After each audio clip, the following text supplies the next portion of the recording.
toda vida, ela é marcada por uma dinâmica. A gente pensa que não, mas há pouco eu estava, antes de iniciar a celebração, conversando com um grande amigo meu que está aqui, o Pércio, de muitos anos, de muitos a mais de anos, né, Pércio? E a gente estava falando que nossos avós aí, italianos, são mais ou menos da mesma região. E a gente acha que é uma italianada ruim daquela região, não vamos nem contar de onde é, né?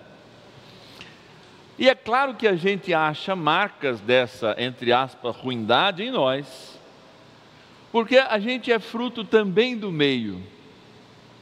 Eu sou uma planta plantada no seio da minha casa, e eu não tenho só informações genéticas que me dão propensões a ter doenças, enfim, que os meus pais, meus avós tiveram, mas eu também tenho propensão a escolher de algum modo aquilo que está em mim, aquilo que é o caminho da minha zona de conforto, como a gente chama. Que prosa é essa, padre?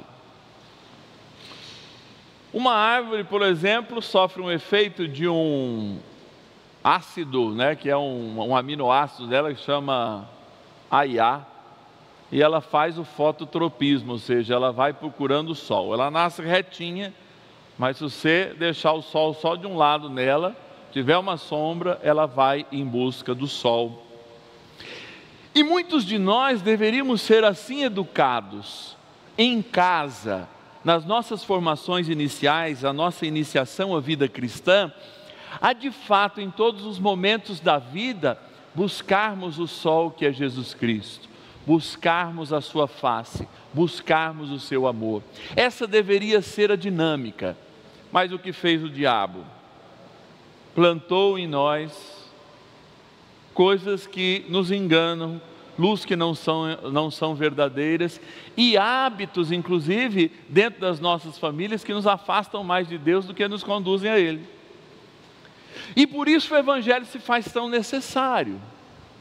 Quando a gente vai fazer uma construção, a primeira coisa que o engenheiro, quando vai tirar do papel aquela planta, ele vai e põe as estacas. Eu fiz engenharia civil. No momento que a gente faz estradas, tem um outro momento lá que está a estrada fechada, aí vai o engenheiro, põe o teodolito lá, que é um aparelho, e vai enfincando estradas até para o primeiro trator derrubar aquilo que é necessário, para depois vir o pavimento, para depois vir. Por que eu estou dizendo tudo isso?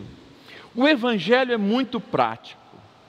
É a gente que muitas vezes fica falando do sexo dos anjos, mas ele é muito prático. A primeira leitura vai dizer o seguinte, olha, ontem nós ouvimos de novo de João que Jesus era o Cordeiro, mas ouvimos Isaías falando que a gente tinha que ser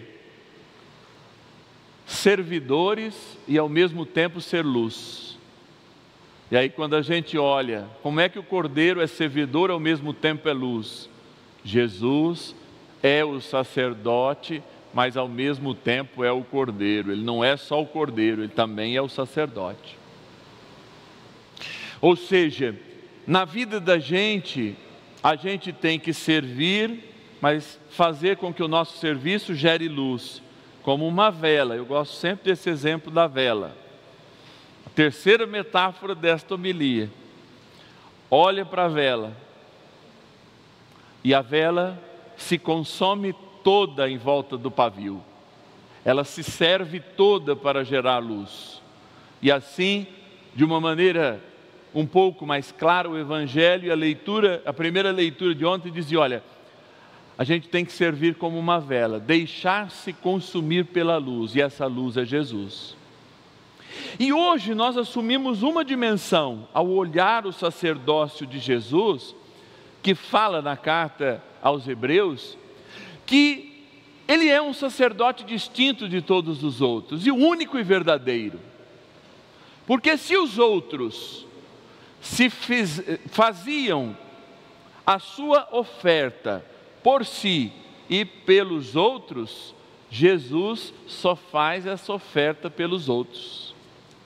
E nós cristãos queremos justiça, hein? A gente é justiceiro. A gente quer assim, bandido bom é bandido morto. Olho por olho, dente por dente. E quando a gente que é cristão, ou se diz isso, nós esquecemos do momento em que o Pai aceitou o sacrifício do seu Filho, que não morreu por si mesmo, mas em expiação dos nossos pecados, para perdoar todos os que existem. Nada contra a justiça do mundo, mas ela se aplica da porta para fora. Senão, muitos de nós aqui já deveríamos ter, ou se não, deveríamos estar presos ou pagando aquilo que ninguém sabe e os pecados que já foram perdoados. O judeu ouvir isso era muito complicado. Porque primeiro ele teria que aceitar que alguém morreu por ele. Que alguém absolutamente inocente pagou os seus pecados. E toda aquela justiça que muitas vezes a gente vê muito clara numa literatura que está aqui, do fim, aquela literatura vingativa, ou lendo o Antigo Testamento, ou o Primeiro Testamento, como a gente fala, de um Deus, você pisou no meu calo, pisou no calo de Israel, eu vou lá e rebento essa nação. Tudo isso é apagado com Jesus, porque pisou no calo de Israel, eu na cruz vou tirar a dor de Israel e toda a culpa de quem pisou. É difícil. É difícil porque quando a gente vem para a mentalidade prática, aí é que chega o Evangelho. É difícil misturar o novo com o velho que existe em nós. Porque o que é o velho? O velho é a nossa animalidade também. Porque mesmo o padre, ou qualquer padre do mundo, mais santo do mundo, levou um soco, o que a gente faz? Você fica pensando, ai que soco dolorido. Não, você está na rua, alguém vem te roubar, você dá um soco. Alguém vem te dar um soco, o que você faz? No mínimo se protege. Eu não, eu vou dar soco também. Por quê? Nós somos marcados pelo homem velho, pelo homem que experimentou a primeira aliança, mas não conseguiu compreender que o sacerdote que fez a justiça, se fazendo cordeiro, é o sacerdote eterno. E como eu já disse inúmeras vezes aqui, também não canso em repetir, não foi a cruz que o Senhor pediu para repetir todos os dias, e de modo especial nos domingos. Foi a refeição que Ele fez no dia anterior. Então até nisso, vocês percebem que Deus fez o melhor e nos mima. Mesmo quando ainda, entre irmãos, a gente gostaria de viver a lei de Talião, olho por olho, dente por dente. E aqui eu não sou contra nada que as leis civis propõem, nem a igreja. Mas quando o Senhor me propõe, visita o encarcerado, Ele propõe, olhe como se fosse um irmão e como eu o olho, não como o que ele merece e está pagando, civilmente está fazendo, porque eu não sou uma entidade civil, eu não sou um Estado, eu não sou apenas um cidadão deste mundo. Quando me digo cristão, eu sou um cidadão do céu. E por isso que a nossa maior guerra é proteger e não avançar. A nossa maior guerra é de fato assumir a cruz de cada dia e esperando que essa cruz fale, transforme, mova os corações de cada vez mais irmãos.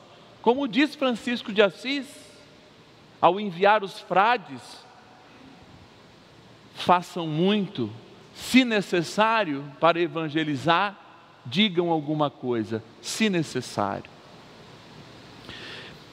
esta nova roupagem que nos dá o Evangelho, a boa notícia de Deus, é a roupa de Nossa Senhora, que guardava tudo em silêncio, que não julgavam os seus perseguidores, que nunca falou mal dos parentes de José, que eram Belém inteira praticamente, não o acolheram na casa. Nunca vi Nossa Senhora falando: faz justiça, Deus, contra esses meus parentes, parentes do meu marido, que não me receberam por duvidarem da minha honra. Vocês já viram essa oração de Nossa Senhora? Não, não existe. Nem mesmo de São José, que disse uma única palavra, que ao levar a sua mulher grávida na cidade onde todos eram seus parentes, só conseguiu um parente que confiava nele, que o colocou junto com os animais para a sua mulher ter filho. Agora me conta, se Jesus foi traumatizado com essa situação, como nós somos com as nossas rejeições. Me conta se Jesus levou a cabo Belém, que era a cidade dos seus parentes que rejeitaram a sua mãe. Não combina esse ódio, essa amargura, esse fel que nós estamos vivendo, especialmente no campo político nos últimos dias, e não combina com sermos cristãos também não lutar por aquilo que a gente não acredita, mas não com o fel na veia e nem na boca, mas com o joelho no chão. E sobretudo, quando nós, com a disposição do nosso coração, não queremos que o velho prevaleça. E nenhum tipo de violência, desde a concepção até a morte natural, é autorizada, nem cortar a orelha. Porque muitas vezes eu escuto cristão falando: tinha que ser igual lá no Oriente, corta um dedo se roubou. E aí a gente esquece que um povo já condenado praticamente, já sendo pego, Jesus cola até a orelha e fala: Pedro, não é assim que nós vamos ganhar essa guerra.